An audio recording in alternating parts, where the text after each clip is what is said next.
大風吹，知索笑吹，吹啦吹啦吹啦。人呢一踏入二字頭，就好似自己大個咗，有啲嘢係時候要改變一下噶嘞噃。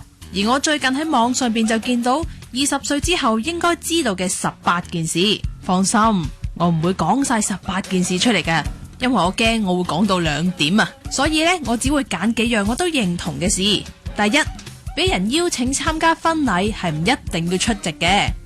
第二，俾1日嘅時間喺自己屋企放鬆休息一下。第三，就算仲未揾到自己中意嘅工作，都唔好太絕望喎，因為你仲有時間啊嘛。第四，每一個禮拜都要同爸爸媽媽傾個電話，但係我覺得每一日都應該要打1次俾佢哋嘅。第五，要見下啲朋友，人大咗，真心嘅朋友就越嚟越少噶啦，所以有陣時你要揾下佢哋。第六，有時候當獎勵自己，俾自己奢侈一下。最後嗰樣就係揾一啲新嘅興趣俾自己學下，攞嚟傍下身都好嘛。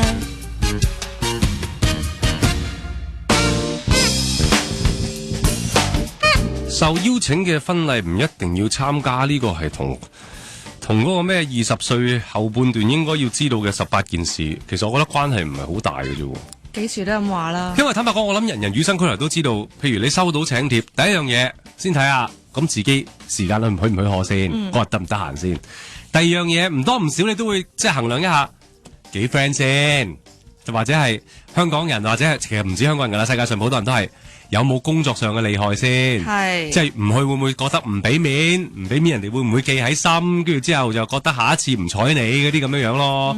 咁就算你個人唔到，咁點咧？我哋又要諗，咁禮都要到啦，咁嗰啲呢一個我又覺得冇乜大關係嘅，但係的而且確我又諗翻過去呢幾年，我係缺席咗好多婚禮嘅，因為做嘢啫。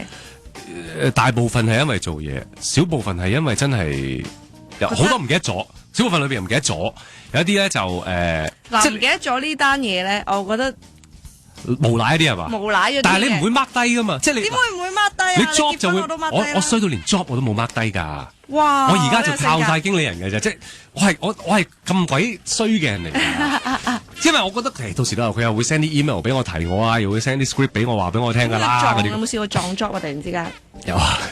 咁點咧？咁點樣分身不下？冇咪推咯。突然間係嘛？之後突然間發現，sorry， 原來有嘢做。你唔漏啲俾我，你撞咗佢。好耐啦，而家幾多嘢做啊，傻嘅。其實都哇，你好忙喎，而家都多自己嘢做啫，多自己嘢做啫。大家可以揾我。你即刻忙咗幾多？大家可以揾我，大家可以揾我。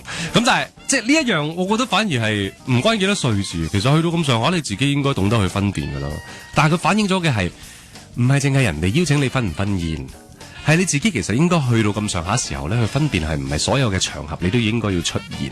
其實好多時人哋請你出去，譬如人哋叫你出去，喂，出去飲2杯啊，或者邊個生日啦嗰啲咁樣，其實你自己都應該要分辨一下，喂，係咪下下你都要出現先？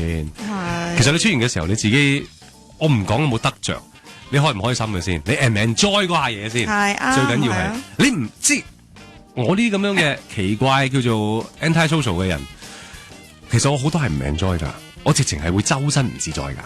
你唔 enjoy 原因係咩咧？我唔識 social 咯，即係如果我要出，我已經試過好多次噶啦，去到一啲嘅場合，根本唔係真係熟得好緊要。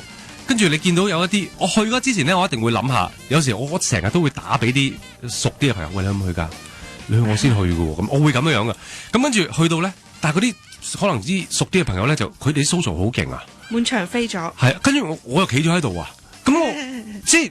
我又唔係好慣同人哋嗰啲，哇！即係喂，點解呢排忙忙啊？搞啲咩多啊？係咯，喂，你都棟篤笑幾好啊？係嘛？即係算啦。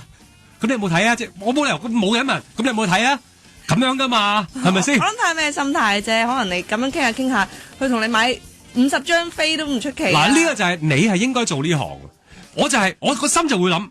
你講咩啫？你都冇嚟睇，即係嗰啲我心真係會咁諗噶。即係我甚至乎我會問，可能會問，咁點解你唔嚟嘅？即係可能會咁樣樣。即係如果你話撞咗，我開6場，舊年6場都撞，唔係話即係嗰啲，即係嗰啲咁樣咯。可能我會咁樣，所以你好輸一個經理人，我過唔到自己心裏邊嗰關啊。即係咁樣明嘅啱啊！我需要一個經理人，我成日都唔需要有佢出去做呢啲嘢。所以你而家呢幾年係好咗好多啦。嗱，今年大家可以有好多藉口啦，因為我開一場啫。係就係10月3號啫。係 OK，你哋可以話係嚟唔到啊、忙啊、撞啊、成啊之類，但我知有心嘅，你哋一定會去買飛嘅。幾多號啊？等先。 10月3號， OK，好麥花臣，你唔好扮嘢，未 mark 期啲衰嘢啊！哦，咁我個人係咁衰。啊，1834997，轉頭翻嚟開始聽。